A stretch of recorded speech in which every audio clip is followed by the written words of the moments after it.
আচ্ছা ঠিক আছে, আমি নামাজটা পড়ে আসি। মালিক আসলে বলিস আমি নামাজ পড়তে গেছি। ঠিক আছে, যা যা। আজকে মালিক আসুক সব বলে দেবো, কাজে ফাঁকি দেওয়া। আরে তোর সাথে লোকটা কই? আরে মালিক কত শুধু নামাজের কথা বলে কাজে ফাঁকি দে। আচ্ছা ঠিক আছে, আমি ওর নামাজ আজকে বের করতেছি।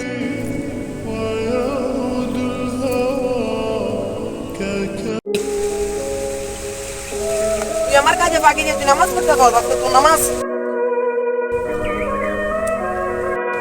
আর মালিক, আমি নামাজ পড়ার অবস্থা আপনি আমাকে লাথি দিয়ে নামাজটা ভেঙে দিয়েছেন। তো কি করবো? তোকে লাথি মারবো নাকি আদর করবো? আমার কাজ রেখে এখানে তুই নামাজ পড়তেছস? কি রে, তোকে টাকা দিয়ে আমি কাজ করাই নাই? কি রে, তুই আমার মুখে মুখে আবার তর্ক করস? তোকে আজকে মেরে জবানে বন্ধ করে দেবো। আর মালিক, আপনি মানুষ নাকি অমানুষ?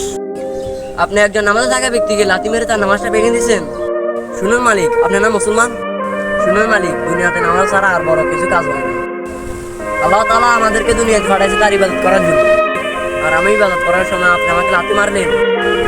আল্লাহ তাআলা আমাদেরকে দুনিয়াতে পাঠাইছে তার ইবাদত করার জন্য। তার মানে আপনি আল্লাহ তাআলার ইবাদতে বাধা দিয়েছেন। শুনুন মালিক, একদিন এই পৃথিবী থেকে সবাইকে বিদায় নিতে হবে। আর সেদিন নিকামল ছাড়া কিছুই কাজে আসবে না।